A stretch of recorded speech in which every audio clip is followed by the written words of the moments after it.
سلام عرض میکنم خدمت همراهان گرامی کانال تحلیل تکنیکال. مطابق هر هفته بریم با هم آخرین وضعیت نمودار اونس طلا رو بررسی کنیم و ببینیم با روش‌های مختلف چه احتمالاتی پیش روی چند روز آینده در این هفته هست. تحلیل هفته قبل رو اگر دیده باشید این قسمت رو من مشخص کردم و گفتم احتمالاً اینجا بعدش یک ریزشی هست. خب این ریزش اتفاق افتاد ولی به سرعت و با یک قدرت بسیار زیاد صعودی دوباره جبران شد و یک سقف بالاتر زد.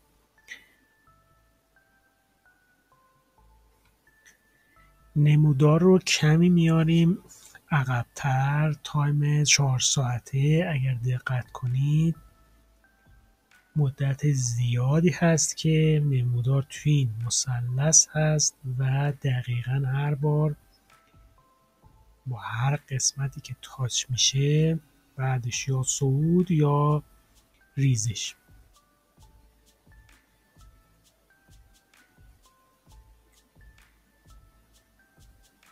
بعد از تاچ شدن اینجا مثلا این ریزش سنگین و بعد دوباره اینجا این صعود. خب اگر مطابق همین الگوی دوباره بخواد پیش بره پس احتمالاً تارگت حدوداً اینجا هست، یعنی حدود 2050 2047 و اون نواحی مقاومتی.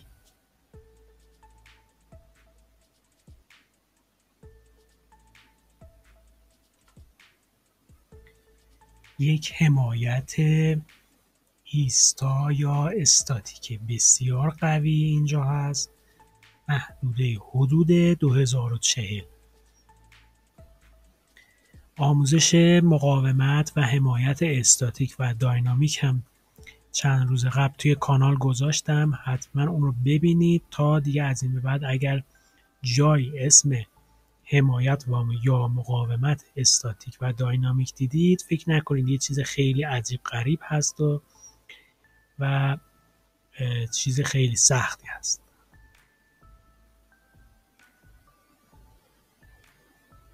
دقیقاً توی همین مقاومت یک خط میانی خوب هم داریم که همین ناحیه مقاومتی رو پوشش میده.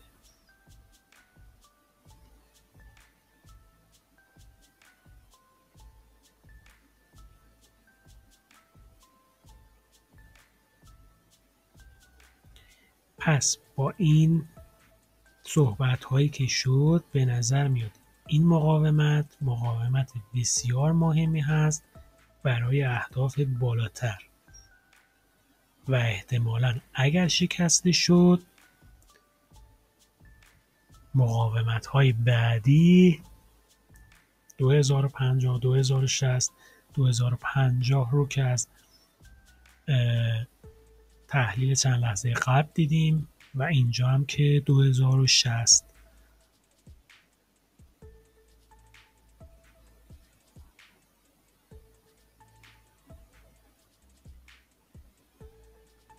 خب همین قسمت رو اگه توجه کنید یه چیز شبیه سر و شونه داره شکل میگیره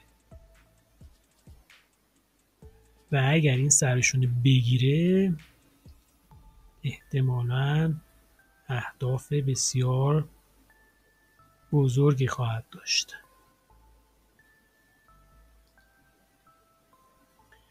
شاید تا این ناحیه مقاومتی.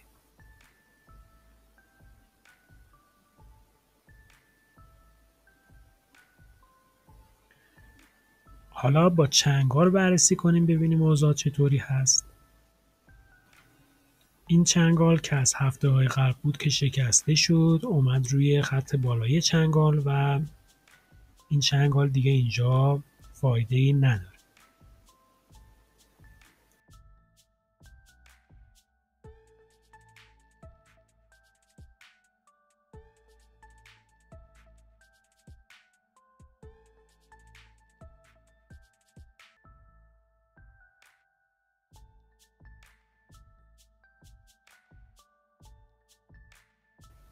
این چنگال با این خط روند نزولی باز هم نشون میده که اینجا یک مقاومت خیلی مهم است و احتمالش هست دوباره بیاد پایین این خط پایین این چنگال یا لور لاین.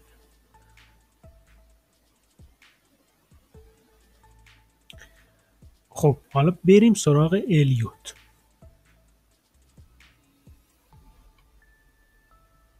اینجا رو من قبلا گفتم به چندین روش میشه الیوت زد در تایم دیلی و هر کدوم اینا هم درست هست، هیچ کدوم نمیشه گفت اون یکی غلطه اون یکی درسته. یک سری اینجا رو یک زدند، دو، اینجا رو یک سری 4 گرفتن، یعنی این مثلث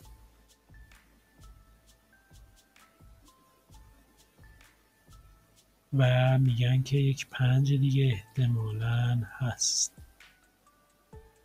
خب این یک روش الیوته، به چندین روش میشه اینجا رو الیوت زد.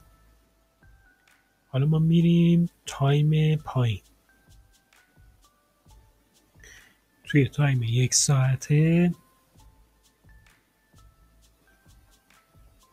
اینجا رو من هفته قبل یک ABC زدم، گفتم بعدش احتمالاً ریزش.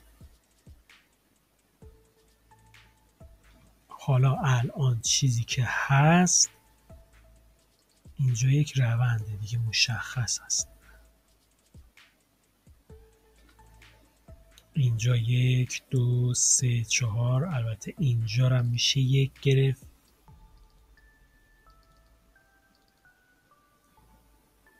هر دوی اینا درست هست و به اینش حالا کاری نداریم.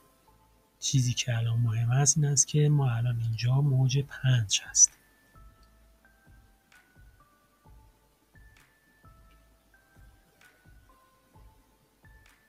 خب باز هم نمودار رو میبریم جلوتر.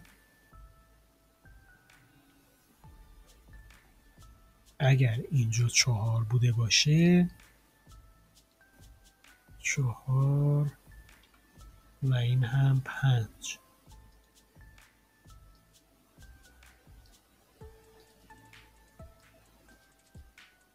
احتمال چنین 5 هست.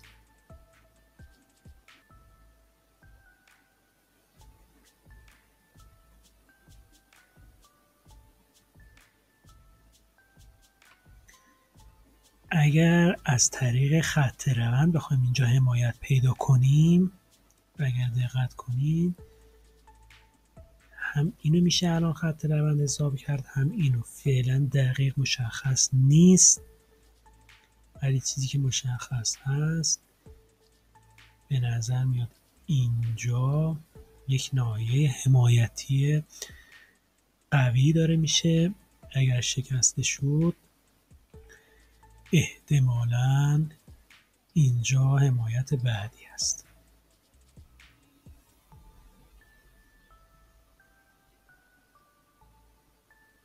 خب کسایی که دنبال موقعیت بای هستند، به نظر میاد بهترین کار این هست که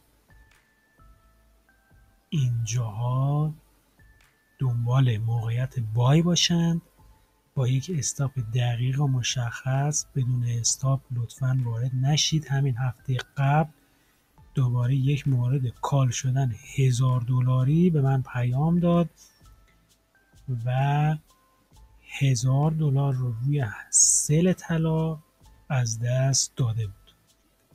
اگر یک چنین اتفاق بیفته و اینجا جای خوبی برای بای هست.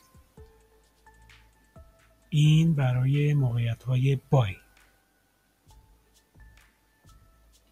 اگر دنبال موقعیت سل هستید طبق اون الیوت، اینجا 1 بود 2 3 4، این دو منطقه احتمالاً پایان موج 5 ما بوده از طریق الیوت اگه بخوایم بررسی کنیم. پس عاقلانه این هست که اگر اینجا بوده این احتمالاً یک اصلاح هست و بعد ریزش که اینجا رو میشه سل استاپ گذاشت